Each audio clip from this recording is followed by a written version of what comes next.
Bueno, buenas tardes a todas las personas que están el día de hoy acompañándonos en esta charla programada para hoy de fracturas de pelvis, la cual va a ser, bueno, primero me presento, soy Juan Esteban Panizo, estudiante de 10º semestre de la Universidad Nacional, coordinador del subgrupo de interés en ortopedia y hacemos parte de Vitruvio, que es un grupo estudiantil formado por estudiantes y algunos residentes que nos acompañan para hacer las revisiones de tema en esta cuarentena. Les pedimos por favor a las personas de que apaguen la cámara. Por ahí veo a Camilo Gutiérrez que sí va a apagar la cámara y el micrófono, por favor. Entonces voy a darle paso a Julián David Rincón Lozano, es interno de 11º semestre de la Universidad Nacional y hace parte de Vitruvio y de nuestro subgrupo de interés en ortopedia. Así que le damos las gracias a todos por estar aquí y le damos las gracias a Julián por acompañarnos el día de hoy con la charla.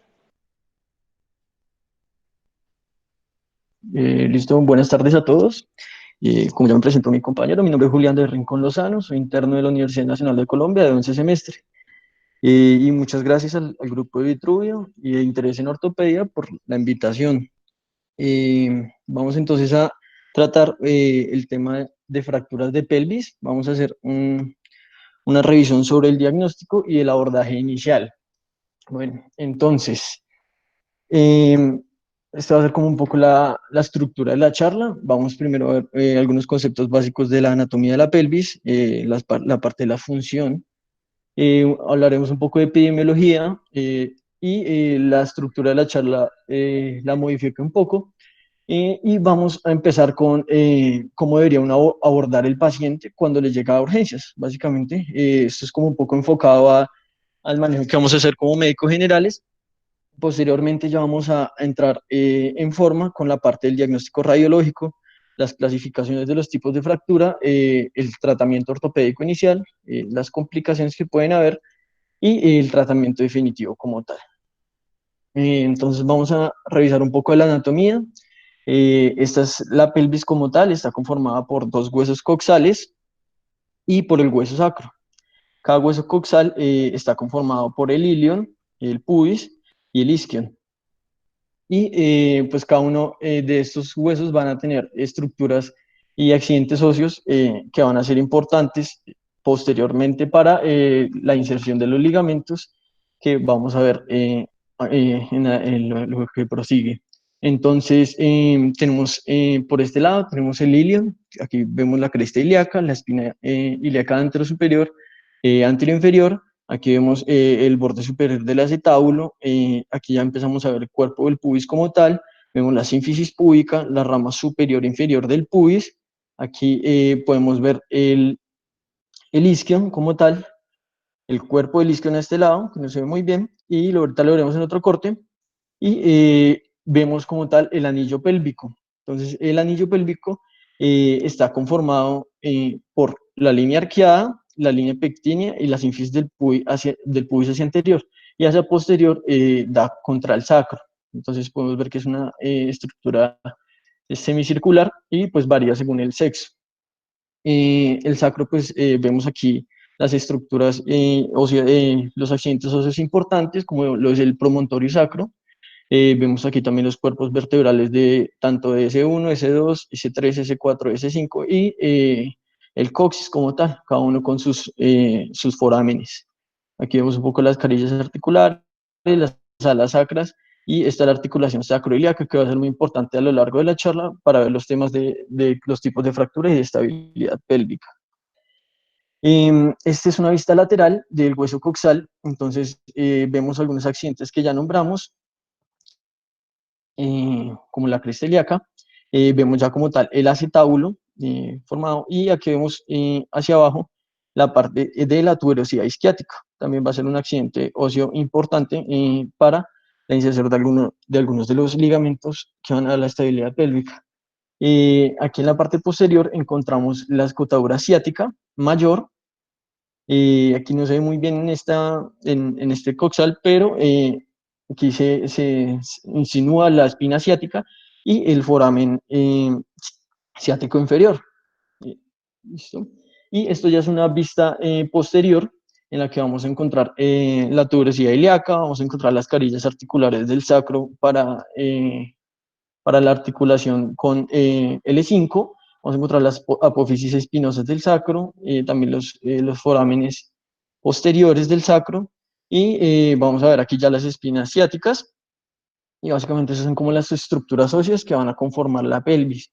Eh, Cabe aclarar que la pelvis per se, o sea, la unión de los huesos no genera mucha estabilidad.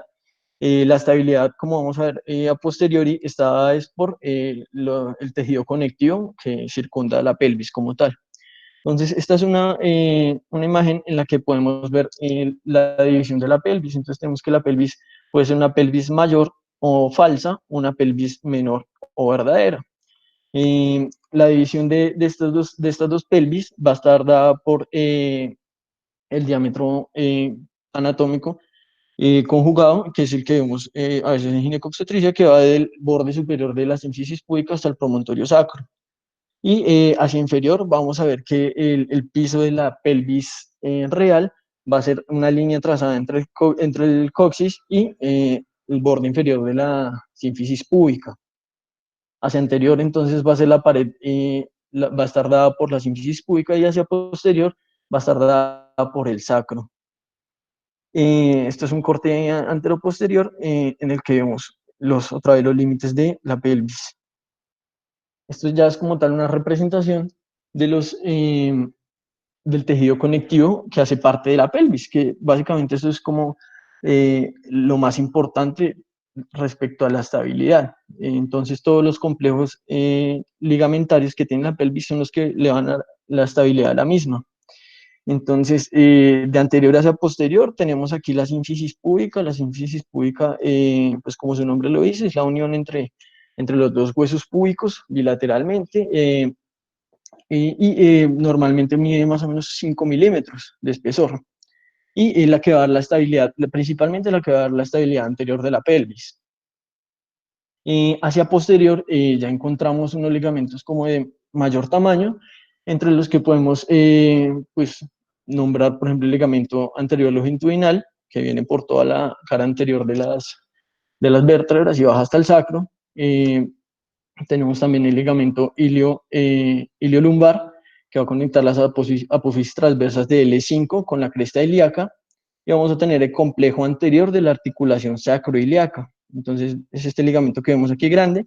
Este es el que va a dar principalmente la estabilidad anterior de la articulación sacroiliaca. Vamos a ver otros ligamentos que van a ser los ligamentos del piso pélvico. Entonces, estos ligamentos del piso pélvico van a ser el sacro espinoso, que podemos ver aquí que sale de la parte lateral del sacro en su mitad inferior y se va a insertar en la espina ciática. Y ahí se insinúa también el ligamento sacro tuberoso, que ahorita lo vamos a ver en otros cortes. Es una vista lateral, lo mismo del tejido conectivo de la pelvis. Aquí podemos ver entonces los forámenes ya formados por la división entre el ligamentos espinoso, como lo vimos en el anterior corte, y el ligamento sacrotuberoso. Entonces, estos dos ligamentos nos van a formar el foramen ciático superior y el foramen ciático inferior. Ya esto es una vista posterior de la parte ligamentosa, y vamos a encontrar entonces los ligamentos más fuertes que se encuentran en el cuerpo humano, que son los sacroiliacos posteriores. Estos ligamentos eh, tienen dos direcciones, hay unos que son cortos y son transversales, y los largos que son verticales, ¿listo? Eso ahorita nos va a ayudar un poco con la parte de la estabilidad y la orientación de los vectores de fuerza que ocurren según los tipos de fractura. Aquí ya vemos entonces también el ligamento sacro tuberoso, que se inserta en la parte inferior del isquio. Básicamente esos son los ligamentos que le van a dar la estabilidad completa a la pelvis. Este es un corte transversal del sacro y del ilion a nivel de la articulación sacroiliaca. Entonces, podemos ver parte de los ligamentos que vimos en los anteriores cortes. Ya aquí vemos los sacroiliacos posteriores, complejo sacroiliaco posterior, aquí el complejo sacroiliaco anterior, y vemos como tal la articulación sacroiliaca per se. Esta es una articulación que está dividida en tercios, por así decirlo. Entonces, el primer tercio es una articulación sinovial, como cualquier otra articulación, puede ser si es rodilla o u hombro, que tiene membrana, el líquido sinovial, y los dos tercios posteriores van a ser una sindesmosis, va a ser unos ligamentos interóseos que van a ser parte de la articulación sacroiliaca como tal. Este es como un poco una vista del complejo muscular que vamos a tener en pelvis. Tenemos aquí el músculo psoas y el ilíaco, que formarán el psoas ilíaco. Tenemos aquí el músculo piriforme, que sale lateral del sacro y va por la escotadura asiática mayor.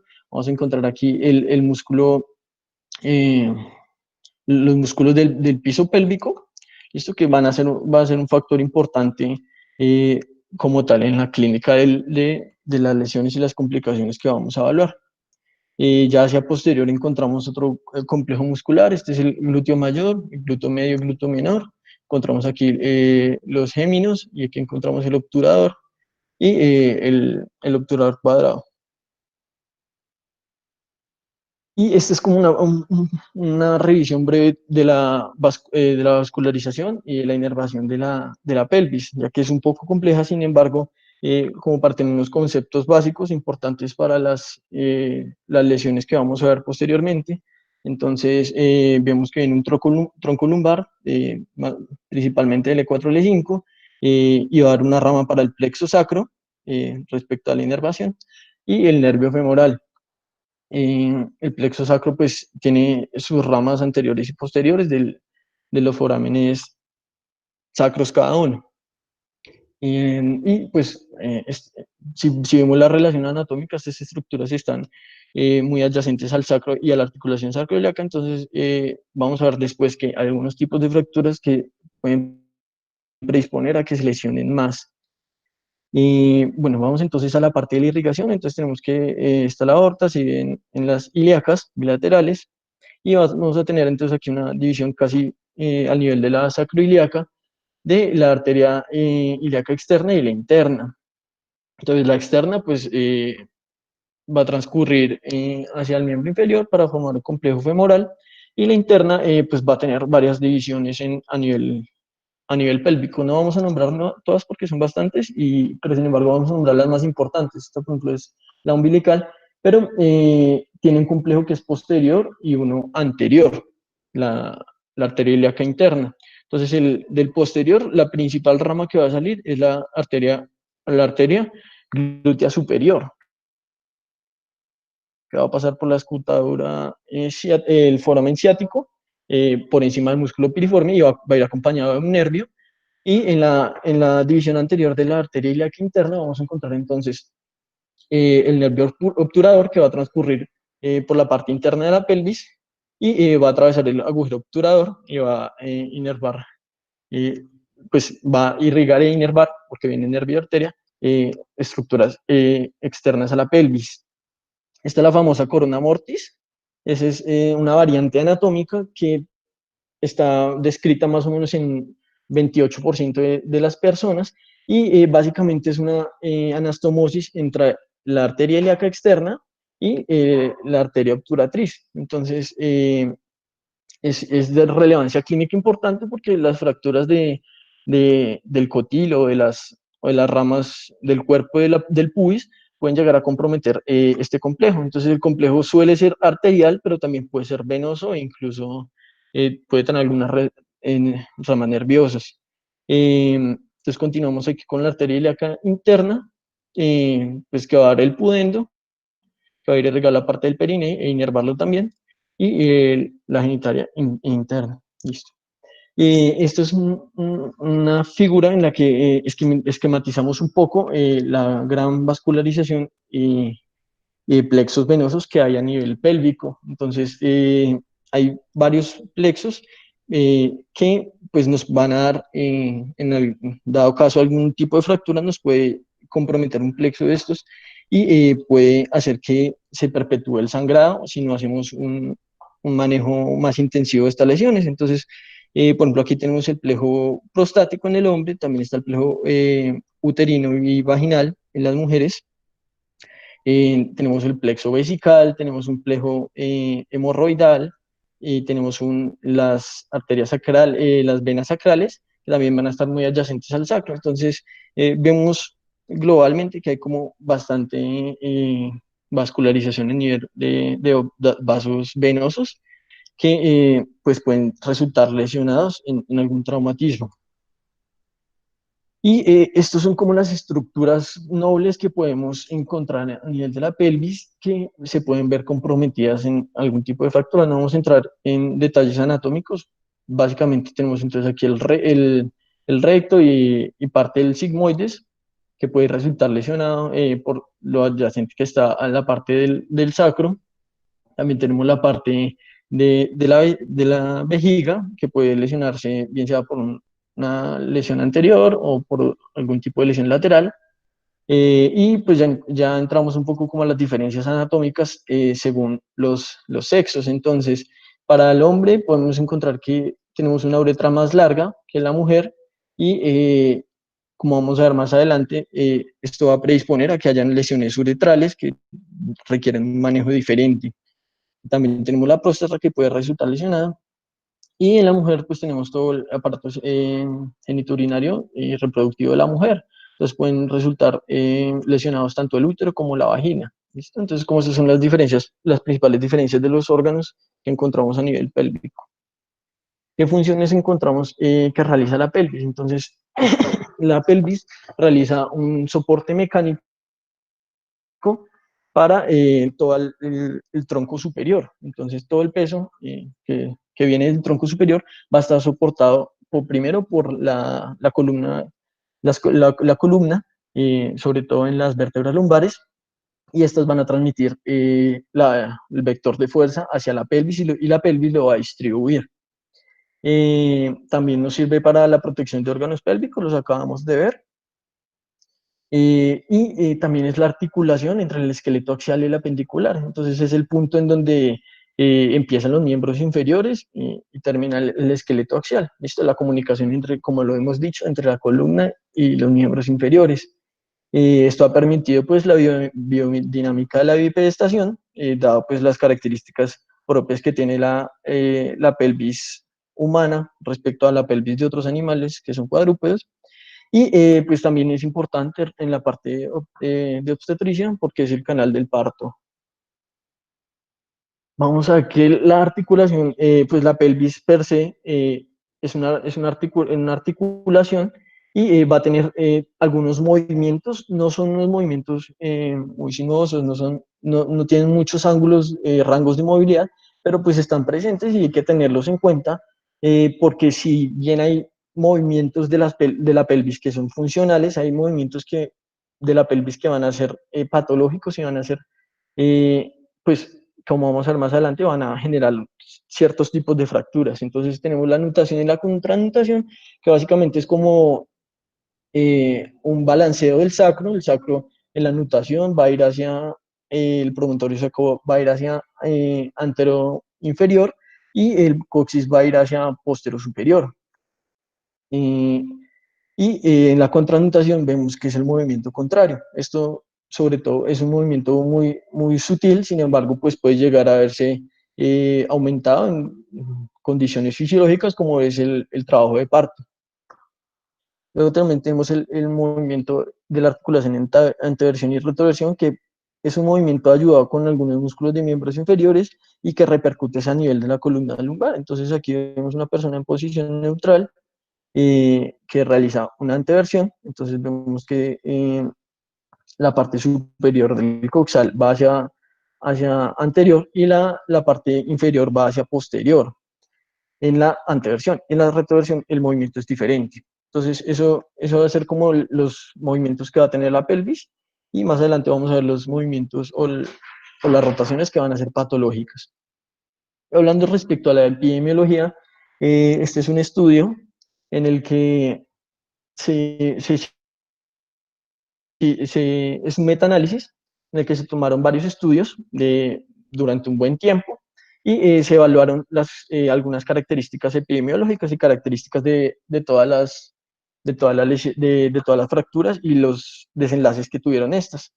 Entonces se establecieron dos décadas, una década que fue del 90 al 2000 y la otra década que fue del 2000 al 2010. Entonces se tomaron todos los estudios, hizo un metaanálisis y estos fueron los hallazgos. Entonces encontramos que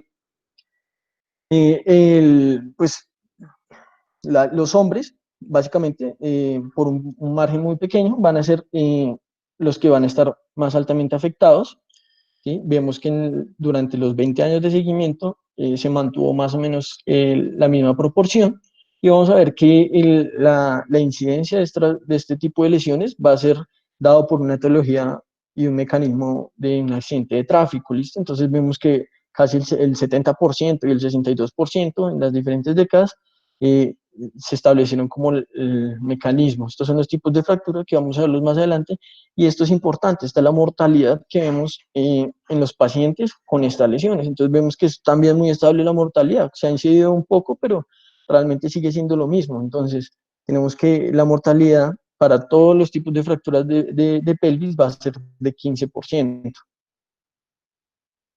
Este es otro artículo en el que se evaluaron predictores tempranos de mortalidad en pacientes que tuvieran inestabilidad hemodinámica, entendida como pacientes que no respondieran al manejo hídrico inicial, más o menos con un bolo de 1000 cc de cristaloides, y que estuvieran con hipotensión en fracturas pélvicas.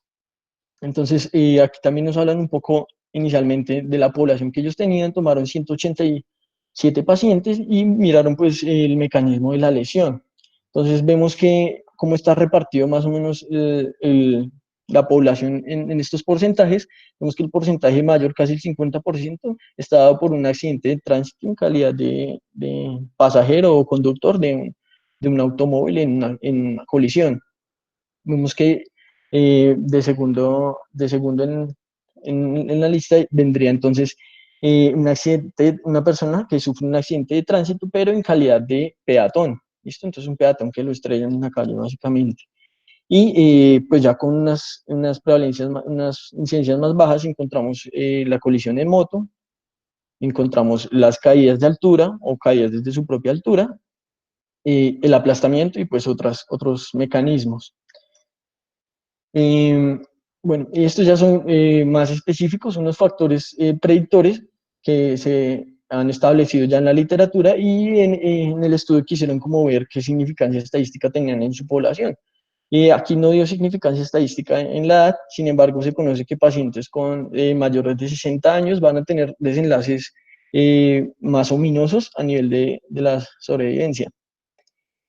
También se evaluó en la escala de coma de Glasgow, y como podemos ver entonces aquí los pacientes que no sobrevivieron tuvieron una marcada disminución del estado de conciencia. Podemos ver que en una media de 6.4, que es realmente baja, también y que dio significancia estadística. También se ha relacionado en la literatura que a mayor número de transfusiones de glóbulos rojos, pues mayor va a ser la mortalidad. Podemos verlo aquí, no es significante, pero sí se ve que es marcado el aumento. Y estas ya son dos escalas que se usan en trauma general, en la ISS, que nos ayuda a, pues, a ver la gravedad a la inspección. Entonces tiene 6 sistemas, evalúa extremidades, tórax, abdomen, cabeza, cara, y en general, y si uno ve una lesión muy grande, pues va a puntear. Entre mayor sea, peor o más grave la lesión, y la escala revisada de trauma es, básicamente maneja los mismos factores que uno revisa en la escala del Quick SOFA. Entonces vamos a ver que evalúa entonces el estado de conciencia, evalúa la frecuencia respiratoria y la tensión arterial. Entonces, sin embargo, está puntuado al revés. Entonces, si uno tiene todos los signos vitales normales y el estado de conciencia normal, va a puntear 4 en cada uno. Y entre menor sea el número, pues va a estar más comprometido el paciente a nivel de su estabilidad basal. Entonces vemos que los que no sobrevivieron tuvieron significancia estadística de un valor menor. Y pues ya como la causa de mortalidad per se de estos pacientes, vemos que la gran mayoría, el 75% casi, fueron por exsanguinación, por el sangrado activo que tuvieron durante el trauma, y pues esto va a ser muy importante y lo voy a recalcar durante toda la charla porque es uno de los pilares importantes en el manejo de estos pacientes. Bueno, entonces vamos a hacer una parte del abordaje inicial, todo esto basado más o menos en lo que habla la ATLS en el 2018.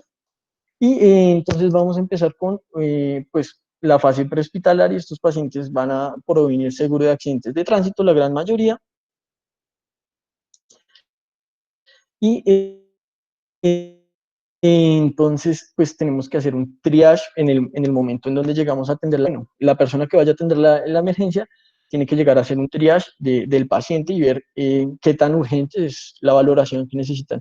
En el ATLS sugieren que sea un centro de trauma, pero pues aquí en Colombia cualquier hospital con servicio de urgencias va a ser el sitio de referencia. Entonces, vamos a ver inicialmente, apenas llegamos a la escena, vamos a ver el paciente, vamos a evaluar los signos vitales y la conciencia. Si un paciente tiene una escala de Glasgow de menor de 13 o tiene hipotensión o una frecuencia respiratoria mayor a 30 o menor a 10, nos tiene que alertar inmediatamente para trasladar el paciente a un servicio de urgencias. Si vemos que el paciente tiene estabilidad en sus signos vitales y que la conciencia no está alterada, entonces nos vamos a ver la anatomía de la lesión. Entonces vamos a buscar lesiones como aplastamiento, heridas penetrantes bien sea en tórax o en abdomen, vamos a ver amputaciones, fracturas de huesos largos, fracturas abiertas o depresiones de cráneo. Vamos a ver como lesiones que puedan llegar a comprometer agudamente al paciente, ¿sí? Que si en este momento no tiene lesiones vitales alterados, puede que los vaya a tener por ese tipo de lesiones. Entonces, si no tiene ninguna de esas lesiones, nos vamos a ir al contexto del accidente. Esto es muy importante. Entonces, vamos a ver si el paciente pues, no tiene nada, pues vamos a evaluar cómo fue algunas características, la altura, la velocidad del mecanismo y el vehículo en el que estaba. Entonces, por ejemplo, para la altura, un paciente en una caída que nosotros veamos que no tiene ninguna lesión aparente, que los signos vitales están estables y él es consciente, una altura más o menos de 6 metros en un adulto nos tiene que hacer sospechar de que el paciente va a requerir una valoración en un servicio de urgencias o un servicio de traumatología. Lo mismo, la velocidad. Si, digamos, el pasajero es estrellado o es colisionado por un vehículo a mayor de 30, que vaya más o menos a 30 kilómetros por hora o más, pero pues no le va a ninguna lesión, nos va a sugerir que igual tenemos que valorarlo. Y, por ejemplo, en el vehículo, es muy importante, por ejemplo, en estos accidentes de tránsito donde van varios pasajeros en el vehículo y muere un pasajero dentro del vehículo en el momento del accidente, pero el otro pasajero no tiene ninguna lesión asociada, esos pacientes tenemos que valorarlos igualmente y correrles todo el esquema de politrauma para no descartar que tengan alguna lesión, porque pues son mecanismos de alta energía.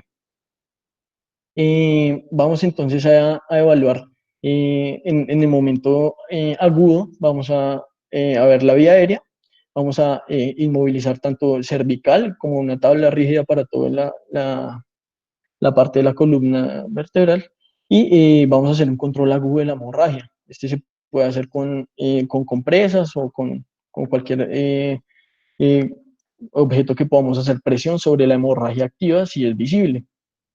Y vamos a realizar pues ya el transporte hacia el centro hospitalario.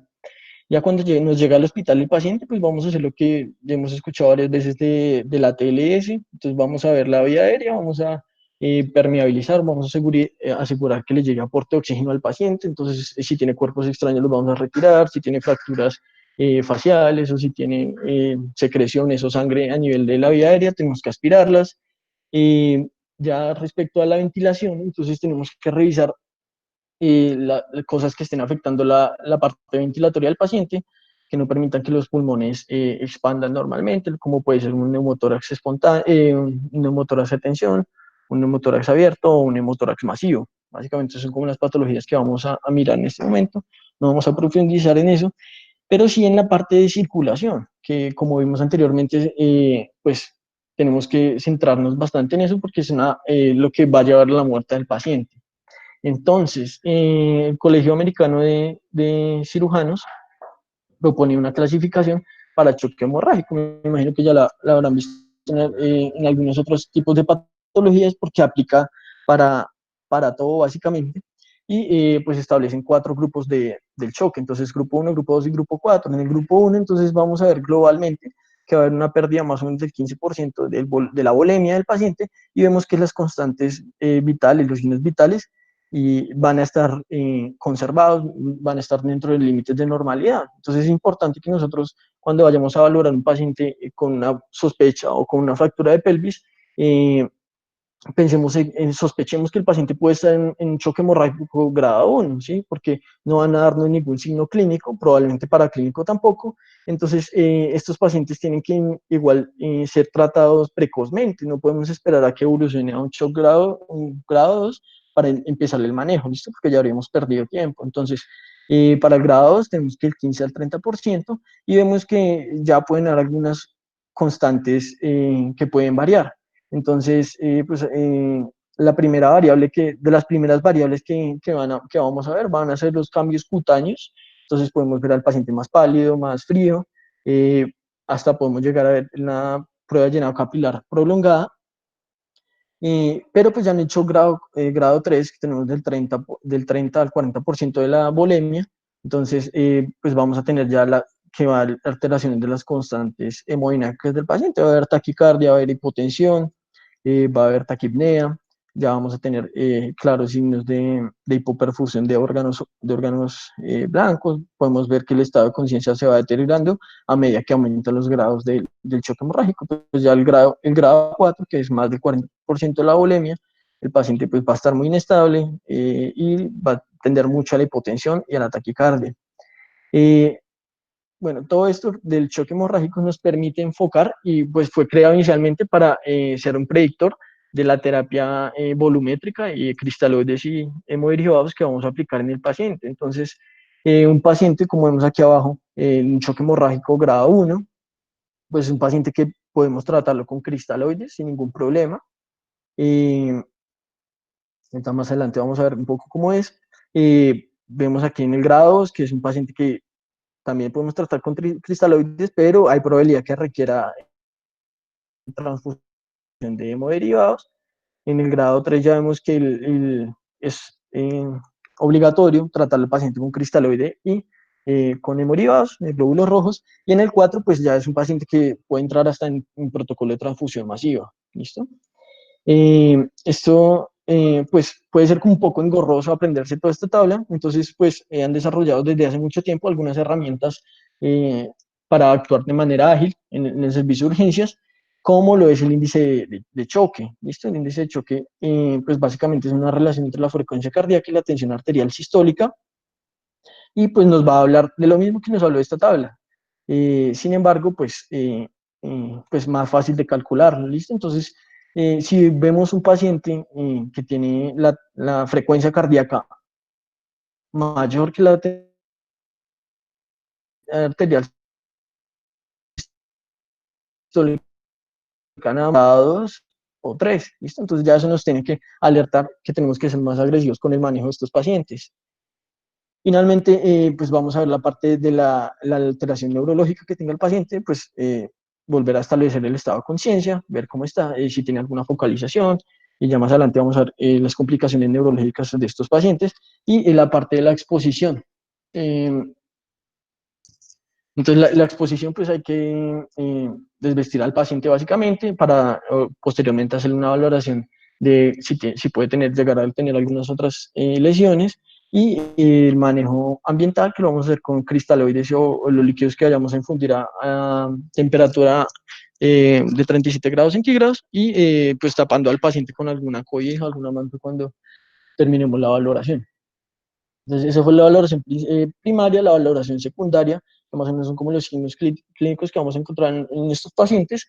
Entonces, primero, pues, como siempre, tenemos que ver la historia clínica. El mecanismo del trauma es muy importante, porque podemos tener traumas de baja energía como de alta energía. De baja energía los podemos ver en pacientes ancianos que se caen desde su propia altura, que se resbalan, se golpean, puede ser ahorita vamos a ver los mecanismos, y pues pueden tener algún tipo de fractura de pelvis, que anatómicamente puede que no sea muy marcada, pero puede llegar a tener repercusiones a nivel hemodinámico. Entonces tenemos que tener en cuenta eso, y pues si es de alta energía, pues ya estamos predispuestos a sospechar una lesión grave. También tenemos que ver pues, la edad, hablando de la parte las personas mayores y el sexo respecto a las complicaciones, como vamos a ver más adelante, respecto, por ejemplo, a las lesiones uretrales. Es importante que evaluemos si hay dolor abdominal e irritación peritoneal, dado que los accidentes o los traumas de alta energía pueden cursar además con lesiones intraperitoneales o extraperitoneales de vísceras huecas o de órganos sólidos que pues la representación clínica van a ser estos dos signos. Vamos a ver entonces la estabilidad pélvica. Esos son siempre los conceptos que se han escuchado del libro abierto, libro cerrado, pero esto es a nivel clínico. Entonces, ¿cómo evaluamos eso? Vamos a poner pues ambas manos a nivel de la cresta ilíaca más o menos y en la cara lateral. Y entonces vamos a evaluar tanto el libro abierto como el libro cerrado. El libro abierto, entonces vamos a hacer una compresión hacia posterior para simular un vector de fuerza de rotación externa de la pelvis, y en el libro cerrado vamos a hacer una compresión hacia medial para simular una rotación interna. Eh, pues esto debe ser evaluado la menor cantidad de veces, ¿sí? Porque, digamos, si tenemos una lesión en rotación externa, un libro abierto, y el paciente ya hizo coágulos a nivel pélvico, que era lo que estaba sangrando, con esta maniobra repetitiva podemos hacer que se rompan los coágulos y reanude entonces otra vez el sangrado. Entonces puede ser perjudicial para el paciente.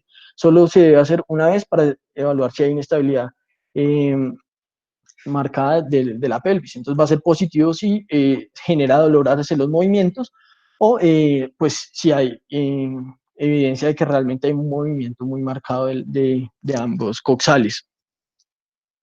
Igualmente tenemos que evaluar si hay rotación, algún trastorno de rotación o de longitud en los miembros inferiores. Podemos ver en esta imagen que hay una rotación interna del miembro inferior dada por pues, una fractura pélvica. Entonces son cosas como sutiles que tenemos que buscar para configurar nuestro diagnóstico clínico. Tenemos que buscar también equimosis, porque pues detrás de una equimosis se puede ocultar una posible fractura pues, que no esté muy desplazada y que pasemos por alto. Y también en pelvis es muy importante un síndrome que se llama el síndrome o síndrome de Morel-Lavallée, en el cual hay como una fuerza de cizallamiento a nivel del tejido subcutáneo y pues vamos a tener una lesión de la vasculatura de ese nivel, lo que va a conllevar a un hematoma y pues clínicamente lo vamos a ver así. Entonces es una equimosis, la podemos ver como cualquier otra, pero por ejemplo en esta tomografía vemos que hay una densidad de tejidos blandos en el nivel del tejido celular subcutáneo. Entonces pues este es un diagnóstico que ya tiene un manejo diferente, no es un cualquier equimosis, este síndrome hay que hacer una incisión, hay que drenar el hematoma y hay que hacer un desbridamiento activo porque tiene muchas complicaciones infecciosas.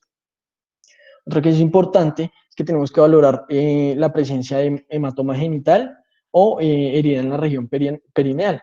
Entonces, el hematoma genital es importante, dado que, como vimos, hay algunos ligamentos que hacen parte del piso pélvico, igual que la musculatura, y cuando estos se ven comprometidos por algún traumatismo, la representación clínica de esto va a ser el hematoma que va a drenar hacia nivel perineal, bien sea en el escroto a nivel de los hombres o en los labios mayores menores en las mujeres.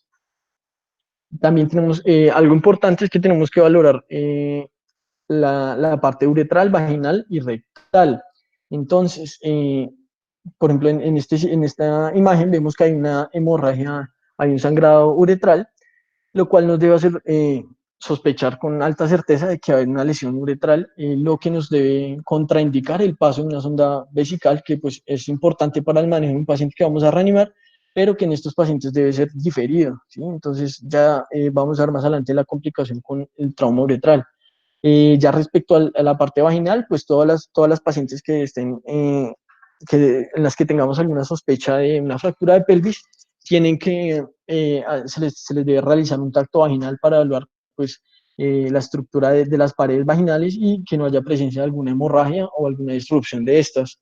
Igualmente con el tacto rectal, evaluar pues si vemos un sangrado de diente externo como este, o pues si al tacto rectal encontramos sangre o alguna disrupción de las paredes del recto. Igualmente tenemos que evaluar el déficit neurológico. Esto es una imagen tomada de la escala de Asia, que eso es también para trauma raquimedular, y básicamente vamos a evaluar como los dermatomas en miembros inferiores y los principales grupos inervados por las regiones lumbares bajas y S1 en sacro. Eh, Principalmente a nivel sensitivo se van a ver alterados S1 y L1 principalmente, y también S4, S5.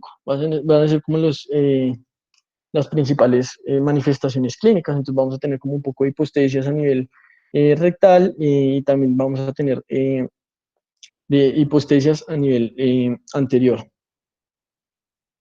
Bueno, ya terminamos como el abordaje inicial, la parte del diagnóstico clínico, y nos vamos a enfocar al manejo inicial. Entonces, es importante que todos estos pacientes, una vez empezados o una vez hayamos empezado el abordaje, permanezcan siempre monitorizados, ¿sí? Así los vayamos a llevar a imágenes a radiología, que les tomen un TAC, en radiología, siempre tienen que ir monitorizados porque, como hemos visto, los signos vitales son la forma más veraz que nosotros podemos tener para objetivizar que el paciente está mejorando, empeorando o está estable, mejor dicho. Entonces, vamos a ver entonces la reanimación inicial de estos pacientes, que se basa en tres pilares importantes. El primero es detener la hemorragia, ya hemos visto la importancia de esto. El segundo es reemplazar el volumen perdido. Y el tercero es evitar la triada de la muerte, que ya vamos a ver específicamente qué es eso. Primero vamos a ver la parte de la hemorragia. Entonces, como hemos visto, esas fracturas, esas inestabilidades en libro abierto o libro cerrado de la pelvis, nos tiene que hacer a nosotros sospechar de que el paciente está puede estar cursando con algún tipo de lesión vascular y que esté teniendo una hemorragia interna. ¿Listo? Si ya es una fractura abierta, que más adelante vamos a ver especificaciones de eso, pues vamos a ver el sangrado evidente, pero todo es una sospecha clínica hasta este momento. O sea, no hemos tomado ninguna imagen al paciente. Entonces nosotros con la sospecha clínica podemos empezar el manejo para controlar la hemorragia. Entonces, uno de los manejos que más se ha divulgado es el uso de una faja pélvica, um, que se puede usar a nivel de los trocánteres inferiores. ¿Y qué va a hacer? Pues esto principalmente se usa más que todo para inestabilidades de libro abierto. Libro cerrado puede llegar a complicarlas un poco, pero principalmente es libro abierto. Entonces, al libro abierto, como hay una rotación externa de ambos coxales, entonces vamos a aplicarle una compresión hacia medial, vemos aquí los vectores, y esto va a hacer que la reducción, que los coxales roten hacia interno y se reduzca la fractura. Esto nos puede ayudar a que a nivel de los plexos posteriores y los anteriores también haya un poco más de hemostasia. Es importante, además de poner la faja pélvica, hay que llevar los miembros inferiores a rotación interna. Entonces vemos que aquí están mirando hacia anterior, y eso se logra con un vendaje elástico que se puede poner a nivel de tobillos y de muslos. Es una paciente que ingresó aquí al servicio de urgencias del hospital donde estoy rotando actualmente. La paciente venía en contexto de un accidente de tránsito, venía de pasajera de una moto, el conductor falleció en el sitio del trauma, y básicamente este es el resultado después de que se le hace bueno, vemos aquí que ahí tiene una diastasis marcada de la sínfisis púbica, ¿sí? Bastante luxada. Y vemos cómo se ve la reducción posterior al uso de la faja pélvica. Entonces también nos puede llevar un poco de falsos positivos, porque si nosotros vemos esta radiografía, probablemente clasifiquemos diferente a la lesión, y la lesión inicialmente era muy severa, pero la ayuda que va a tener la paciente va a ser muy buena. Y pues básicamente así es como se ve la funda pélvica. Se puede hacer así como enrollada o dobleces con una sábana, se puede hacer. A veces en los servicios de urgencias hay algunos que tienen eh, algunas fajas que ya están prediseñadas, o se puede hacer realmente con una sábana. Se hace compresión hacia interno, se pasa por debajo de la pelvis del paciente, y se fija con pinzas de campo o Rochester, lo que tengan en el momento, ¿listo? Y eso va a ayudar bastante al paciente en el momento agudo. Vamos a ver la parte de reemplazar el volumen perdido. Entonces, en esta parte, pues vamos a ver entonces el paciente cómo responde a la terapia volumétrica que vamos a aplicar. Entonces, básicamente, vamos a aplicar 1000 cc de cristaloides y vamos a ver el paciente si, responde, si retorna a los valores normales, si tiene una mejoría parcial o si realmente mantiene, o sea, mantiene sus valores anormales. Entonces, esto nos va a llevar como a confirmar si el paciente necesita una terapia quirúrgica urgente o si necesita alguna transfusión urgente también. Entonces, vemos que si responde normalmente, la probabilidad es muy baja que necesite hemoderivados, pero si responde parcialmente o no responde, tenemos que plantearnos realizar de forma pronta la transfusión. Esto es una gráfica en la que vemos los pacientes que fallecieron en una corte de 290 pacientes, cuáles fueron los requerimientos de cristaloides y de hemoderivados. Entonces podemos ver que globalmente, aquí está graficado los que fallecieron por fracturas pélvicas y aquí están los que, el grupo de referencia están los pacientes que sobrevivieron. Entonces podemos ver que en comparación, los pacientes que fallecieron pues, requirieron una terapia volumétrica mayor. Tenemos aquí cristaloides mayores, coloides mayor cantidad de infusión, transfusiones sanguíneas también en mayor cantidad, plaquetas, plasma y el total. Esto es un esquema, básicamente, cómo evoluciona a nivel sistémico el trauma y el choque hemorrágico. Entonces vemos que hay un trauma, la hemorragia lleva y hay una hemorragia y una lesión de tejidos, lo que va a llevar a un choque y una hipoperfusión que va a llevar a un síndrome de una alteración del endotelio. Vamos a ver que hay varias implicaciones a nivel plaquetario, a nivel de la cascada de la coagulación. Y esto nos va a llevar a la parte de la triada de la muerte. Entonces, la triada de la muerte son básicamente la coagulación, la hipotermia y la acidosis, que son factores que si se instauran en el paciente, pues van a ser de mal pronóstico si no los podemos manejar agudamente. Y pues tenemos que tratar de evitarlos porque, como vemos aquí, están asociados a la reanimación que realicemos nosotros.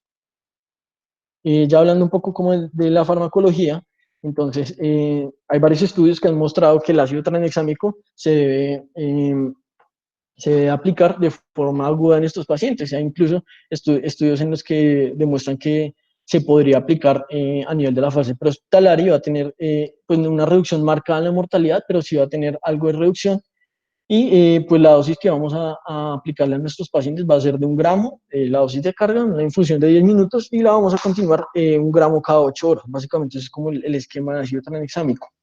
Es importante también la analgesia en estos pacientes. Eh, Generalmente se escriben los opioides, se usan los opioides desde tramadol hasta hidromorfona, lo que lleguemos a necesitar según el estado del paciente. Aquí pongo anticoagulación y lo pongo con varios asteriscos porque estamos en contexto de una hemorragia aguda, pero porque voy a anticoagular el paciente. Se ha visto que hay una alta tasa o alta incidencia de trombosis venosa profunda globalmente a nivel de los pacientes que tengan fractura de pelvis, no solo los que estén en choque hemorrágico, sino los que en general, toda la población que sufre una fractura de pelvis. Entonces, es importante que una vez recuperada la estabilidad hemodinámica o 24 horas después de ocurrido el trauma, se inicie una anticoagulación profiláctica para evitar esto, porque hay una prevalencia o incidencia más o menos el 10% de trombosis venosas profundas a 2 semanas de ocurrido el trauma y más o menos 2 a 4% de tromboembolismo pulmonar que pues ya puede llevar a condiciones posteriores difíciles de tratar. Básicamente se hace con heparinas de bajo peso molecular y la dosis de enoxaparina puede ser de 40 miligramos subcutáneo cada día. Los paraclínicos como tal que vamos a solicitar va a ser el hemograma, pues podemos llegar a encontrar alguna alteración de la hemoglobina, una anemia normocítica normocrómica homogénea, pues dada por una pérdida aguda. Y vamos a también tener un hematocrito que se puede ver disminuido, pero estos dos factores se pueden ver disminuidos cuando ya la hemorragia ya ha sido instalada pues, tardíamente. Entonces, no son marcadores agudos, pero pues tenemos que tenerlos en cuenta para los criterios de transfusión a posteriori. Eh, es importante, además, que junto con las plaquetas en el hemograma solicitemos unos tiempos de coagulación, un fibrinógeno e incluso un dímero D para evaluar que el paciente no esté haciendo un cuadro de una coagulación intravascular diseminada, que pues ya requiere otro tratamiento adicional respecto a la reanimación. Tenemos que también tener las pruebas de hemoclasificación, las pruebas cruzadas para los hemoderivados que vamos a transfundir, y los gases arteriales es una herramienta muy útil a nivel de fracturas de pelvis, en trauma en general, porque el lactato, una hiperlactatemia o una base exceso menor a 5, nos van a ser factores pronósticos de mortalidad. Entonces, por ejemplo, el lactato es importante, que no es tanto la hiperlactatemia, sino más que todo la depuración del lactato. Entonces, un paciente le va a ir mejor si hace hiperlactatemia, pero vuelve rápidamente al valor normal, a que un paciente que no hizo mucho hiperlactatemia, pero persistió por fuera del rango normal. Igual también es importante evaluar el ionograma y el calcio, porque el calcio hace parte de la cascada de coagulación y es importante reponerlo si encontramos algún déficit. Ahora sí vamos con la parte de los estudios imagenológicos. Entonces, ¿qué imágenes le vamos a pedir nosotros al paciente una vez lo estabilicemos? ¿Sí? Bueno, el FAST se lo puede pedir igualmente en el sitio de urgencias. Y el FAST básicamente es una ecografía orientada a trauma, en la que básicamente vamos a buscar líquido libre en cavidad abdominal. Entonces vamos, o también a nivel pericárdico. Entonces vemos aquí que se evalúa a nivel pericárdico con la ecografía, a ver si hay un hemopericardio. Vamos a ver también a nivel del el hipocondrio derecho, a ver si hay líquido libre, lo mismo al izquierdo, y la que nos importa ahorita a nosotros, la parte abdominal y pélvica. Entonces vamos a ver si vamos a ver algún líquido libre a nivel peritoneal o a nivel retroperitoneal, si ya hay un hematoma en formación. Entonces es importante, si se tiene un ecógrafo en servicio de urgencias, realizar este estudio, porque nos puede guiar un poco sobre la terapia que va a tener el paciente. Es importante en todos los pacientes politraumatizados realizar mínimo estas 3 radiografías, que es una radiografía de columna cervical, que es la que nos va a definir si tiene alguna lesión cervical y requiere o no el cuello, el embolizador cervical que todavía debería tener puesto. Una radiografía de tórax en la que vamos a ver lo que vimos de neumotórax de tensión, neumotórax abierto, neumotórax masivo, y también es importante en este contexto porque nos va a ayudar a ver si hay neumoperitoneo. Entonces vamos a ver signos de neumoperitoneo que nos van a informar si de pronto hay una lesión de alguna víscera hueca a nivel abdominal. Y la radiografía de pelvis, pues para hacer el abordaje y el manejo ortopédico. Y otras radiografías que hay que tener en cuenta eh, son radiografías de extremidades, ¿sí? Entonces vemos, por ejemplo, esta radiografía de una paciente también que nos llegó al servicio de urgencias, también un accidente de una moto, y la paciente tenía una fractura de tibia proximal, una fractura interarticular, estaba bien compleja la fractura y la fractura era abierta. Entonces la paciente llegó enfocada con una fractura en miembro inferior y sin embargo, pues al correrse el esquema para trauma, encontramos que tenía una fractura también a nivel pélvico. Entonces es importante que en todos los pacientes que tengan algún traumatismo de alta energía, siempre se les busque estos planos anatómicos con la radiografía. Importante también realizar proyecciones de TAC de cráneo, ¿sí? Porque, como vamos a ver más adelante, hay un tipo de fractura que se asocia, que la mortalidad no está por la exsanguina, por el desangramiento, por así decirlo, sino que está más asociado con el trauma cráneoencefálico que conlleva el vector de fuerza. Igual, pues un TAC toracoabdominal y contrastado para evaluar pues, lesión de algún órgano intraabdominal, y pues el contraste nos permite también evaluar si hay algún sangrado activo, porque haya líquido libre, contraste libre a nivel peritoneal.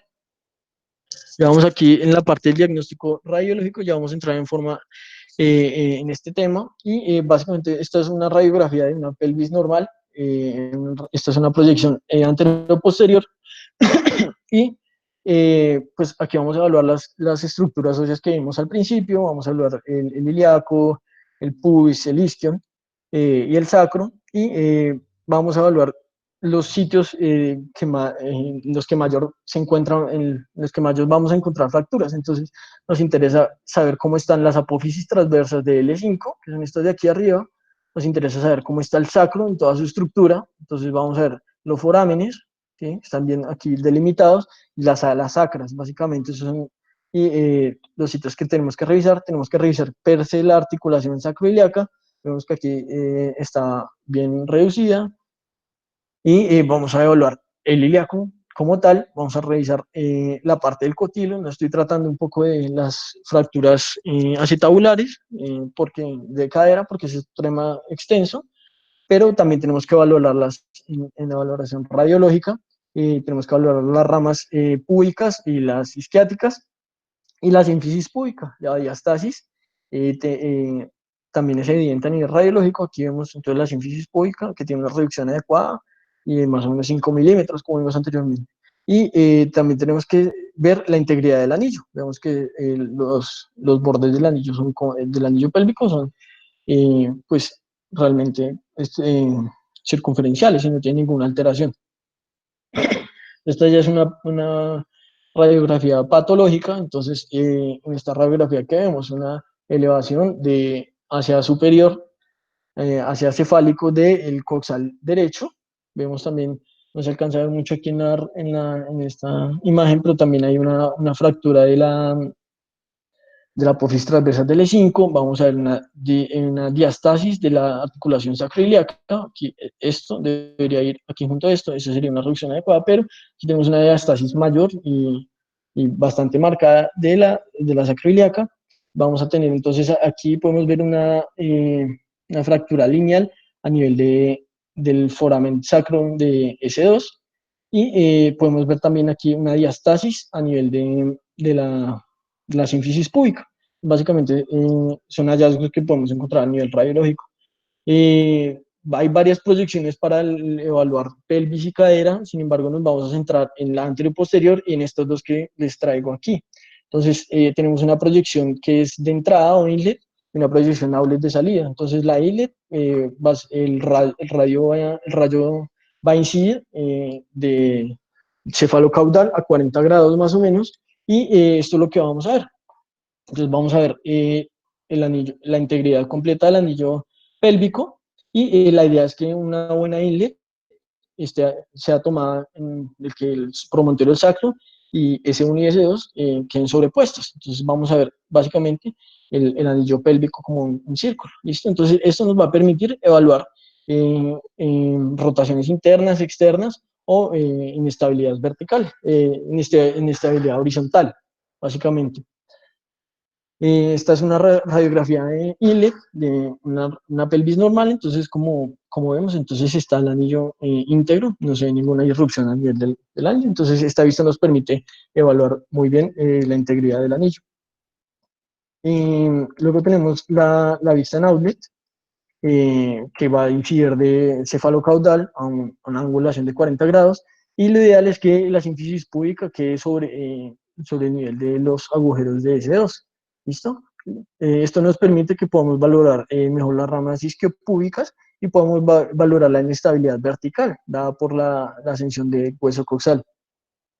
Esta ya es una radiografía semi-inlet, porque como vemos la sínfisis púbica no está a nivel de S2 y todavía podemos ver algo del anillo, pero sin embargo esta más o menos nos permite valorar la parte de las ramas isquiopúbicas y la parte del sacro como tal. ¿Listo? Tenemos una visión más amplia del sacro. Esta ya es una radiografía patológica de una proyección en entrada de inlet. Entonces podemos ver que hay una disyunción aquí, una diastasis y una luxación de la articulación sacroiliaca, una fractura aquí ilíaca, y también tenemos una alteración, una fractura desplazada de las ramas isquiopúbicas. Entonces, como vemos, es mucho más sencillo evaluar este tipo de lesiones con este tipo de proyección. Y aquí vemos otra proyección de outlet, en la que podemos evaluar mejor las espinas, las ramas isquiopúbicas. Y por ejemplo, aquí vemos una fractura muy pequeña de la rama isquiopúbica inferior, que no pudo o no se podría haber valorado muy lateralmente con una proyección AP normal. También es importante, en la medida de lo posible, realizar una tomografía computarizada para evaluar la integridad de la articulación sacroiliaca, ¿listo? Porque eso nos va a determinar también el tipo de fractura y pues nos va a ayudar con las lesiones adyacentes. Este es un paciente que llegó al servicio de urgencias y vemos que tiene una fractura bilateral de sacroiliacas, tiene una diastasis de la articulación sacroiliaca izquierda y también tiene una fractura de la rama isquiopúdicas derechas. Entonces, eh, es importante que si tenemos el recurso de reconstrucción 3D, lo usemos porque nos permite evaluar más objetivamente las lesiones que vamos a tener a nivel pélvico. Listo, ya vamos a entrar como en la clasificación. Hay varias clasificaciones a nivel de pelvis. Vamos a hacer énfasis solo en dos. Esta básicamente muestra como la Le Tournelle, básicamente muestra los tipos de lesiones que puede haber a nivel ilíaco, sacroiliaco, sacro, a nivel del acetábulo, de las ramas o la diastasis de la sínfisis púbica. Esta también es otra clasificación de Buchholz en la que divide las fracturas en fractura estable, parcialmente inestable y completamente inestable. Entonces, más o menos como en los 80, Marvin Tile planteó una de las clasificaciones que más se usan actualmente. Entonces, básicamente, es como una especificación de cada uno de estos tipos de fracturas que dijo Buchholz. Entonces, eh, por ejemplo, en la fractura de, de tile C3, entonces vamos a tener un compromiso bilateral con una inestabilidad tanto vertical como horizontal de la pelvis. Por ejemplo, en este tipo B vamos a tener solo un compromiso horizontal de la estabilidad de la pelvis, porque vamos a tener entonces una alteración del complejo sacroiliaco anterior, de los ligamentos sacroiliacos anteriores, pero van a estar intactos los posteriores. Entonces solo va a haber una estabilidad anterior, mientras que aquí como hay una diástasis, encontramos también una estabilidad superior. Y esta es la clasificación como más integral, a mi parecer, que es la clasificación de Jung y Burgess. Esta clasificación nos habla del vector de fuerza que se utilizó y pues de la gravedad de la fractura como tal. Y esto también está asociado, ciertos tipos de estas fracturas están asociados ya a patrones de lesión vascular y nervioso muy específicos. Entonces, como que nos ayuda a enfocar un poco la parte clínica. Entonces, tenemos cuatro tipos de fractura básicamente. Tenemos aquí entonces las fracturas por compresión lateral, que son las más prevalentes, del 60 al 70%, que van a estar divididas en tres tipos. Entonces, en la tipo 1 solo va a haber una compresión del sacro y va a haber una alteración, una fractura aquí a nivel de las ramas isquiopúdicas. En la grado 2, pues el vector de fuerza va a ser mayor y vamos a tener un compromiso del complejo sacroiliaco anterior y pues de todo el ilíaco. Y el vector de fuerza en las grado 3 pues va a ser mayor y va a comprometer el hueso, o bueno, la pelvis contralateral. Entonces vamos a ver que el vector de fuerza es hacia rotación interna y el vector es tan fuerte que hace que haya una rotación externa de la pelvis contraria, por lo que vamos a encontrar una fractura con rotación externa. Entonces las fracturas por compresión lateral suelen ser de rotación, todas rotación interna, mientras que las fracturas en libro abierto, estos son libros cerrados, estos ya son libro abierto, estas fracturas en libro abierto o por compresión antero-posterior, pues van a cursar todas con rotación externa. Entonces, el vector de fuerza se hace entero-posterior y en el grado 1 vamos a tener una diastasis menor a 2.5 centímetros que va a ser estable. Y aquí vamos a tener, en la grado 2 va a haber una diastasis mayor a 2.5 centímetros y va a haber un compromiso de los ligamentos del piso pélvico y va a haber un compromiso de la sacroiliaca anterior. En la grado 3 pues ya vamos a ver un compromiso de todas las estructuras de una hemipelvis, lo que va a conllevar una inestabilidad también vertical y horizontal. Estas se caracterizan por inestabilidad horizontal y la inestabilidad vertical pues solo aparece en las grado 3 y en este tipo de mecanismo que es el de cizallamiento. Entonces vemos que no es tan prevalente, pero eh, podemos ver que la fractura se genera una inestabilidad vertical inminente, ¿sí?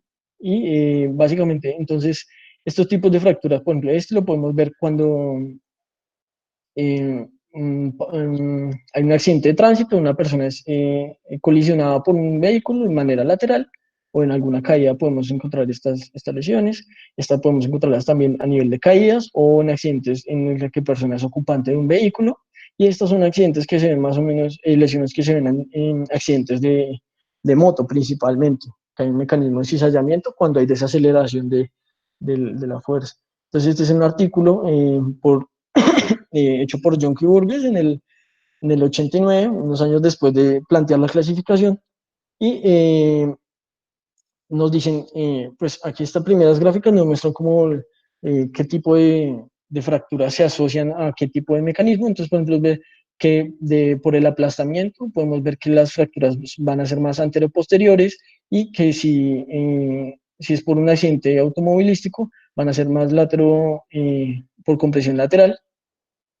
Vemos, por ejemplo, que si es por caída, va a tener un compromiso lateral de compresión lateroposterior, de compresión lateral, y vemos que si es por un paciente en calidad de peatón, pues va a ser mayor el porcentaje en nivel de anteroposterior. Esta es una clasificación de las fracturas de sacros, no vamos a profundizar en eso. Básicamente se dividen en tres, según la relación a los forámenes sacros. La del grado 3 son las que tienen más riesgo de tener lesión neurológica. También pueden haber fracturas en H y fracturas en U. Entonces, ¿cuál va a ser el tratamiento ortopédico inicial de estos pacientes? Entonces, en las fracturas de libro abierto, vamos a pretender utilizar un tutor externo. Entonces, el tutor externo, pues aquí vemos una radiografía con una diastasis. Esto es posiblemente una fractura por una compresión anteroposterior. Vemos que hay una diastasis sacroiliaca posterior y hay una diastasis también anterior. Y es una fractura en libro abierto. Entonces, el tutor externo, como lo vamos a utilizar a nivel anterior, nos va a servir para darle rotación interna a estas fracturas y reducirlas. Entonces, se aplican dos shunts, que son como los clavos que se usan para este tipo de tutores, y se aplican a nivel de las crestas ilíacas anteroinferiores y anterosuperiores. Se pueden aplicar uno o dos shunts por lado y mediante la barra horizontal vamos a ajustarlos para reducir la fractura. Entonces vemos como hay una reducción temporal y aguda que nos permite llevar al paciente a otros procedimientos quirúrgicos, bien sea una laparotomía de urgencias, según las otras complicaciones que tenga el paciente. Es importante que este tutor externo es mejor usarlo solo en fracturas en libro abierto. En libro cerrado casi no tiene mucha ayuda porque si vemos el mecanismo, perpetuaría el mecanismo del vector de la lesión, entonces de pronto no nos ayuda mucho. Pero si la inestabilidad es muy marcada, lo ideal es usarlos. Tenemos una proyección también en ILED de cómo se ve con la reducción con el tutor externo. Este es el paciente que vimos de la reconstrucción del ataque en 3D y vemos que se le aplicó dos shunts bilateralmente y se le hizo una reducción de la fractura del libro abierto que vimos en la tomografía. También podemos ver que el paciente pues, fue llevado agudamente a una laparotomía porque tenía un compromiso del colon descendente. También tenía una lesión uretral, vemos aquí los signos que les mostré clínicamente, y también tuvo que ser llevado a una cistostomía. Básicamente, ese es el manejo agudo de las fracturas del libro abierto. Ya para el libro cerrado, podemos tener con inestabilidad posterior, tenemos entonces el ciclam, que el ciclam básicamente, aquí vemos una fractura con una diastasis muy marcada del complejo posterior. El ciclam posterior se usa a nivel posterior y nos va a ayudar a reducir estas fracturas. Estas fracturas posteriores también se asocian mucho a lesiones vasculares, entonces nos lleva a una buena reducción de estas lesiones. Básicamente se hace, para ponerlo, se hace una línea imaginaria en la espina anterosuperior, espina ilíaca anterosuperior y se marca hacia inferior y luego se marca otra línea que transcurra por todo el fémur y donde se cruzan esas dos líneas que estén perpendiculares y ahí es donde se debe aplicar el ciclam. Vamos a ver entonces un poco las complicaciones y sobre todo las complicaciones las complicaciones tempranas, las tardías, no las vamos a revisar, pero entonces aquí dentro de las complicaciones tempranas vamos a tener la hemorragia persistente. Es un paciente que por más que le pusimos un tutor externo, por más que le pusimos la faja pélvica, que le pusimos todos los hemoderivados posibles, sigue sangrando, sigue con inestabilidad hemodinámica, entonces vamos a tener dos opciones de tratamiento. El primero es el empaquetamiento pélvico. Es un procedimiento quirúrgico en el que se hace una laparotomía infraumbilical y básicamente se ponen compresas a nivel de toda la pelvis, ¿sí? Aquí en estas hemorragias persistentes, o bueno, en general, el sangrado en la pelvis, el 80% va a estar dado por compromiso de las venas y el 20% va a estar por compromiso arterial. Entonces, con esta medida vamos a intentar procurar limitar el sangrado venoso. Y esta es una angiografía que también es otra opción que tenemos en la que podemos marcar el medio de contraste. Por ejemplo, aquí vemos que hay una extravasación de líquido de contraste, lo que nos indica que hay un sangrado activo y está, pues mediante radiología intervencionista se puede embolizar estas lesiones y controlar un poco más el sangrado. Más o menos, como ya les dije, el 20% del sangrado es arterial y estas son dos técnicas que no es que usemos una y no la otra, sino que las dos deben ser usadas en caso de que pensemos que el paciente tiene un sangrado activo, una hemorragia persistente. La otra complicación es el trauma de estructuras abdominales. Entonces vemos aquí, por ejemplo, un vector de fuerza anteroposterior y vemos que comprime una asa intestinal contra la columna vertebral. Entonces el paciente también puede tener un compromiso de alguna ruptura intestinal o también puede ser a nivel sacro con el recto y el recto sigmoides. Entonces, básicamente, esto nos va a indicar, nos va a marcar la pauta de cómo vamos a manejar estos pacientes. Esta es una tomografía y vemos aquí con ventana para pulmón y vemos aquí un neumoperitoneo que nos informa que hay una lesión de víscera hueca que tenemos que buscar activamente en la tomografía. Ese es un esquema más o menos rápido de cómo manejamos estas dos complicaciones. Entonces, tenemos una fractura en el anillo pélvico y tiene inestabilidad hemodinámica. Entonces, vamos a hacer la contención no invasiva con la faja y vamos a empezar la reposición vascular y vamos a hacer un FAST. Aquí una ecografía abdominal. Entonces, si vemos que hay un peritoneo, entonces de entrada se le pone fijador externo para que se pueda, haya campo para hacer la parotomía, en la que van a buscar de dónde proviene la lesión que está sangrando y se va a realizar un taponamiento pélvico. Si no encontramos hemoperitoneo, pero el shock persiste, entonces tenemos que pensar en hacer la arteriografía con embolización o el fijador interno con el taponamiento pélvico. Otra complicación son las fracturas abiertas. Entonces, anteriormente dijimos que era importante la valoración secundaria, ver si había lesiones en periné. Estas fracturas abiertas de pelvis, el problema es que la mortalidad aumenta sustancialmente.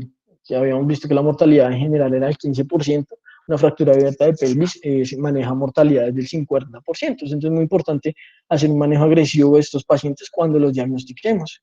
Entonces, encontramos tres zonas en las que podemos iniciar las lesiones de fractura abierta y las más graves, las que más se asocian a complicaciones infecciosas son las que están en la zona 1, que es como a nivel perineal, que pues van a necesitar también un manejo agresivo con antibióticos de amplio espectro, pues que nos cubren todos los microorganismos que pueden estar en la microbiota a nivel genitourinario y gastrointestinal. Y pues como ya hemos visto, la lesión uretral en el hombre es una complicación esperable y más o menos frecuente. Entonces siempre hay que sospecharla. Si vemos entonces un paciente con una hemorragia en el meato, pues tenemos que evitar pasar una sonda y pues solicitar la valoración por un urólogo que pues ya con una cistografía va a evaluar si va a haber una lesión y si requiere algún manejo adicional. Entonces, por ejemplo, aquí en la cistografía vemos una extravasación del flujo, del contraste, entonces eso nos indica que hay una lesión activa. Mm, y pues esta ya es una cistostomía de derivación. Ya después será el manejo definitivo, pero esto es agudo. Bueno, estos son como los tipos de lesiones que vamos a encontrar con los diferentes tipos de fractura. Entonces vemos que las compresiones laterales la mortalidad de los pacientes, la mortalidad está en negro, va a ser más que todo por lesiones a nivel del sistema nervioso central, un traumatismo craneoencefálico, va a ser lo que va a llevar a la mortalidad en estos pacientes con un vector de fuerza de compresión lateral. Cuando es una compresión anteroposterior, vemos que cambia un poco y que la parte del vascular empieza a jugar un papel muy importante. Entonces vemos que el sangrado rectoperitoneal en estos pacientes marca también una pauta importante de la causa de muerte, como hemos visto. Bueno, ya unos conceptos rápidos sobre el tratamiento ortopédico definitivo. Entonces, esta es una gráfica en la que vamos a ver cuáles fracturas probablemente vayan a tener indicación quirúrgica, ¿no? Entonces, estas fracturas eh, transversales de sacro inferiores, del cotilo, de las ramas isquiopúbicas o de la espina asiática o la cresta ilíaca probablemente no requieran intervención quirúrgica porque no tienen inestabilidad. ¿Sí? Básicamente todo va a estar dado por la estabilidad de la pelvis. Si tenemos compromiso anterior de la sínfisis púbica y tenemos compromiso anterior de la sacroiliaca, del complejo sacroiliaco anterior, probablemente requiramos una estabilización anterior. Y pues si ya tenemos compromiso de la estabilidad posterior y anterior por la disyunción de toda la sacroiliaca posterior, pues ya vamos a necesitar una estabilización tanto posterior como anterior.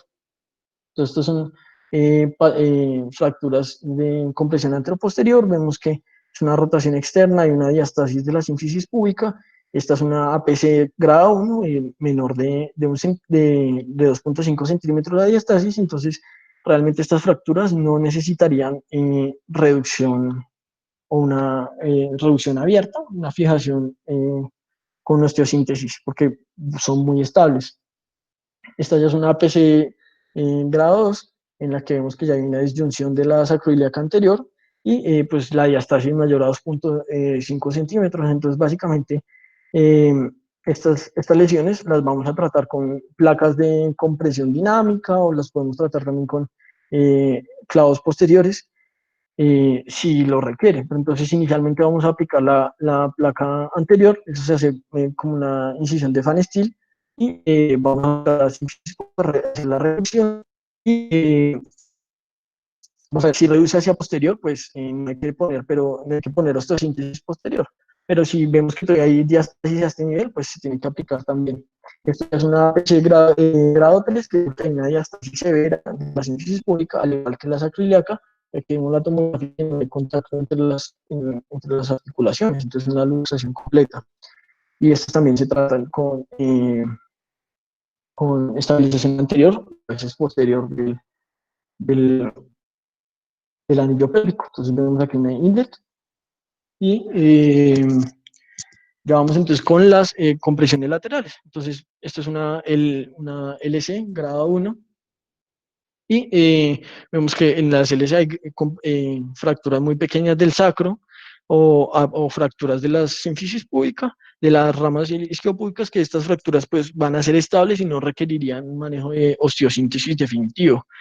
Ya en las LC tipo 2 y tipo 3 vamos a encontrar una disyunción también de la sacroiliaca marcada y va a haber una fractura, una luxofractura de la articulación sacroiliaca. También vamos a ver ya inestabilidad anterior por la ruptura la fractura de las ramas isquiopúbicas. Esta también ya es una grado 3, que vemos ya que hay una diastasis aquí importante y aquí un mecanismo de compresión externa adyacente. Estas se van a tratar con fijación anterior, si lo requieren, las tipo 2 y las tipo 3, y con posterior. Si hay fracturas con minutas de sacro o una diastasis muy marcada, a veces también se prefiere hacer con placas anteriores que con tornillos canulados posteriores. Y ya con mecanismo de cizallamiento, vertical shear, pues vamos a ver que va a haber una inestabilidad pélvica muy marcada hacia vertical y hacia horizontal, entonces nos va a obligar también a poner una estabilización anterior y una estabilización posterior. Entonces aquí vemos eh, el preoperatorio y ya este es el posoperatorio de este paciente. Entonces vemos que hace una placa de compresión dinámica para la parte anterior y hacia la parte posterior tenemos dos placas para reducir la fractura y la luxofractura sacroiliaca.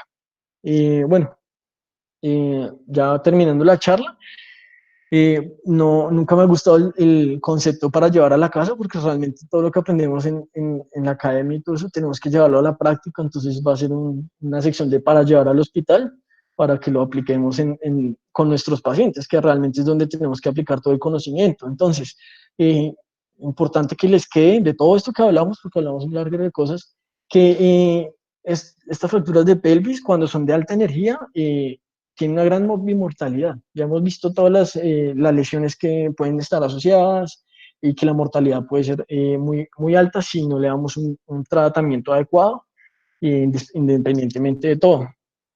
Siempre tenemos que sospechar las fracturas de pelvis en pacientes politraumatizados. Ya les di los ejemplos. Entonces, todo paciente politraumatizado, mínimo una radiografía de pelvis para descartar algún compromiso a nivel del anillo pélvico.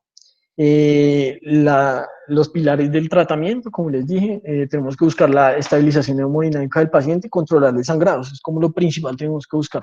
Ya después nos metemos con los temas ortopédicos, pero lo principal que tenemos que lograr es que el paciente esté estable hemodinámicamente. Entonces, las características anatomopatológicas de las lesiones orientan hacia el mecanismo del trauma. Entonces, también es importante respecto al tratamiento, al tipo de lesión asociada que vamos a encontrar, que indaguemos esto respecto a la historia clínica, básicamente. Vamos a evaluar pues, los signos que nos orienten a complicaciones tempranas, como el ejemplo del dolor abdominal y la irritación peritoneal, o unas fracturas abiertas o el sangrado a nivel uretral. Y por último, que pues, el tratamiento definitivo debe ser diferido. Pues eso no lo tocamos en la charla per se, pero todas estas osteosíntesis definitivas, las reconstrucciones intestinales por parte de cirugía general, las reconstrucciones de la uretra por parte de urología o de la vejiga, y la parte genitourinaria femenina van a estar por parte de ginecología. Todas tienen que ser a posteriori, ya cuando haya pasado un tiempo prudente de la respuesta inflamatoria que conlleva el trauma en el paciente. Y eso era todo lo que tenía para contarles sobre fracturas de pelvis el día de hoy, o con las referencias que usé para mi revisión. Muchas gracias por la atención prestada y el grupo de Vitruvio por la invitación.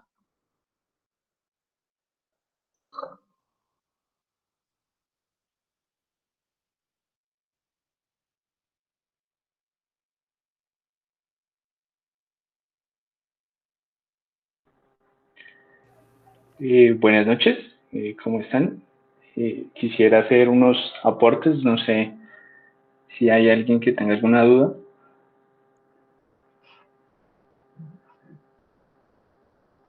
Aló. Aló. Bueno, sí.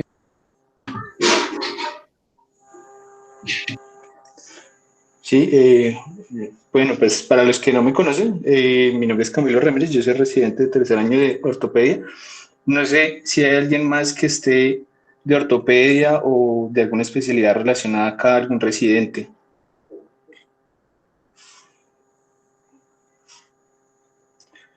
Me parece que no. Me pareció muy completa la charla. Felicitaciones a Julián y a todos ustedes porque es bastante completo y porque es algo que ustedes van a ver mucho en urgencias. Me pareció muy interesante todo el abordaje, sobre todo al paciente politraumatizado y que básicamente esos son los pasos que hay que seguir en la atención del ATLS. Para mencionar, digamos, datos que les pueden servir, las estadísticas efectivamente muestran que el trauma de pelvis continúa presentándose bastante a menudo. La mortalidad viene disminuyendo, sin embargo, el trauma a causa de pues, que la gente está teniendo acceso a vehículos automotores con más facilidad, pues se está presentando con mayor frecuencia, ¿sí? Y el trauma de pelvis es una de las lesiones asociadas al politraumatismo. Cuando tenemos fracturas de pelvis halladas pues realmente raro. Generalmente son esos pacientes ancianos que son fracturas por insuficiencia en traumas de baja energía. Sin embargo, en un paciente joven que llega con fractura de pelvis, lo primero que tenemos que pensar es un trauma de muy alta energía. Es lo primero que hay que investigar.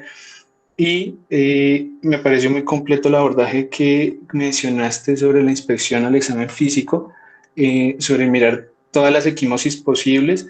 Algo adicional ahí, tacto rectal, tacto vaginal en el caso de las mujeres, para descartar sangrados a este nivel. Algunos autores mencionan que debe posicionarse una sonda vesical, otros mencionan que no, puesto que si hay trauma en las vías urinarias puede empeorar.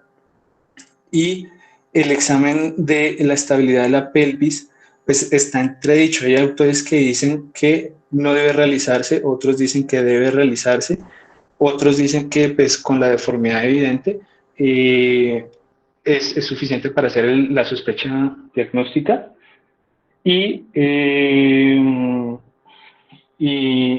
que la razón de por qué no debe realizarse es que con cada manipulación de la pelvis puede agravarse todas las lesiones que tenga el paciente.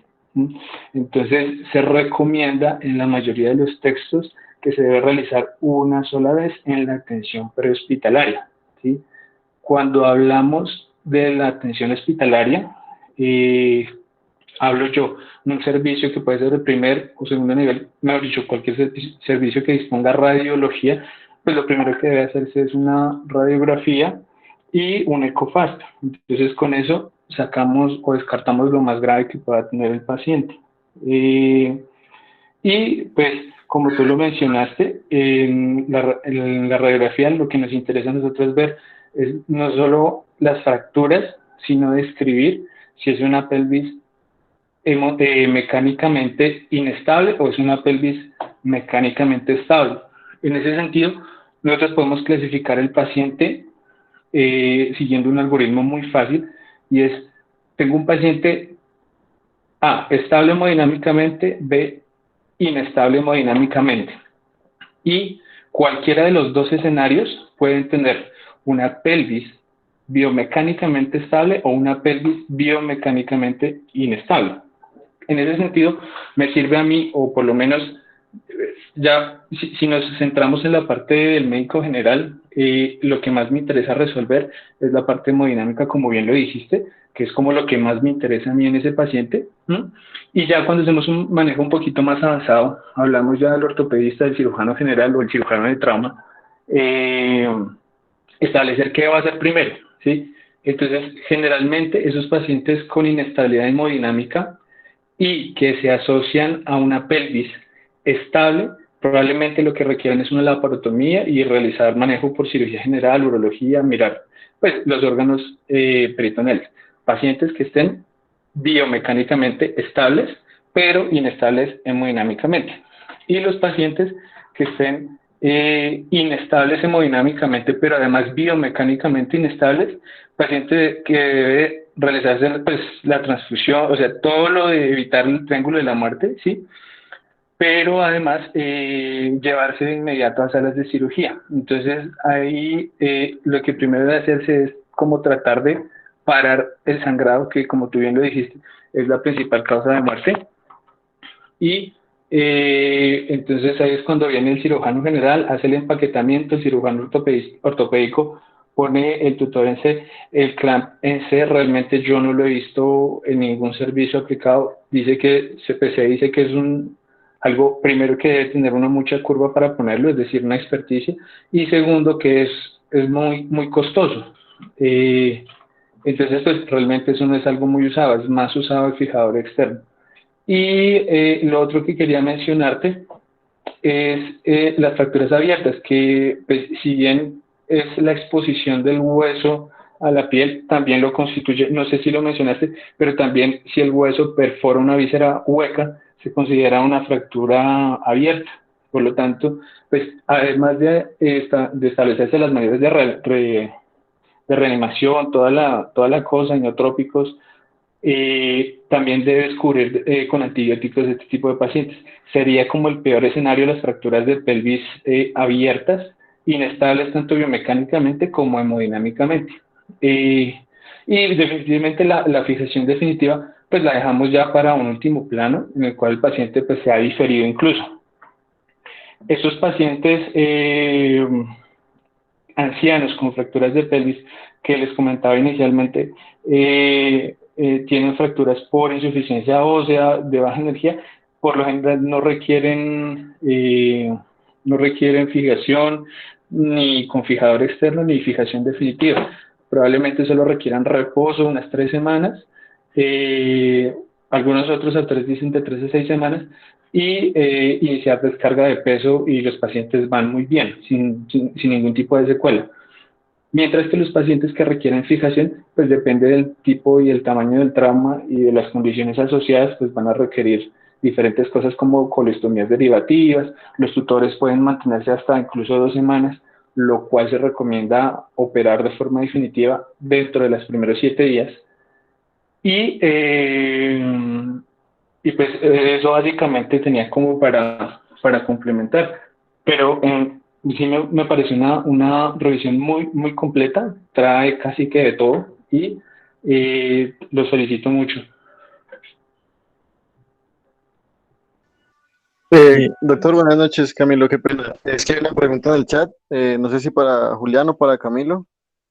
Pregunta Joana María de Los Ángeles, que quería saber sobre la tríada de la muerte porque la mencionó muy rápido. Vale, listo. Primero que todo, muchas gracias a Camilo por el aporte.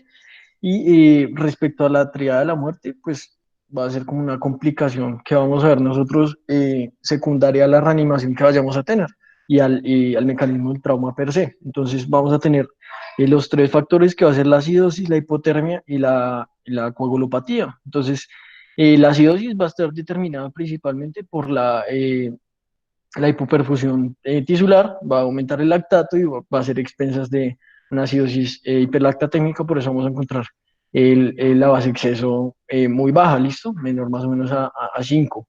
Eso respecto a la acidosis, la hipotermia también altera la coagulabilidad, entonces va a estar determinada o incidida pues por los cristaloides que infundamos, si no los infundimos a una temperatura adecuada o si de pronto el paciente no queda muy bien cubierto después de la valoración.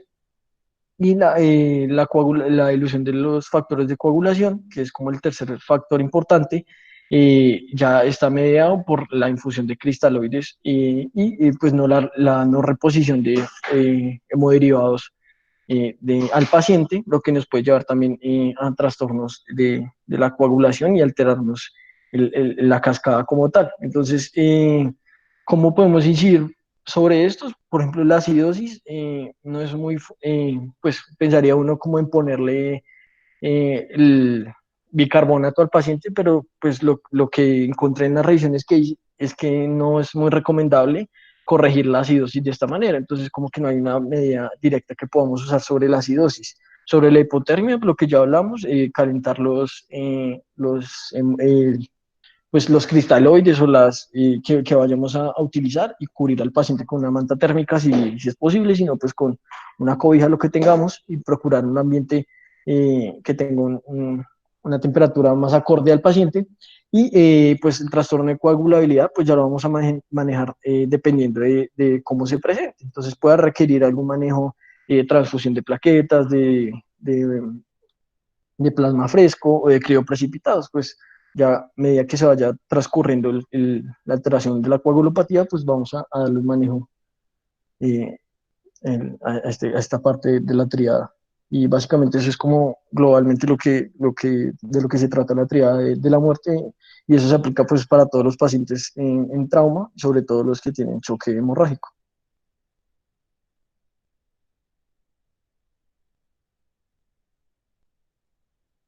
No sé si hay alguna otra pregunta por ahí.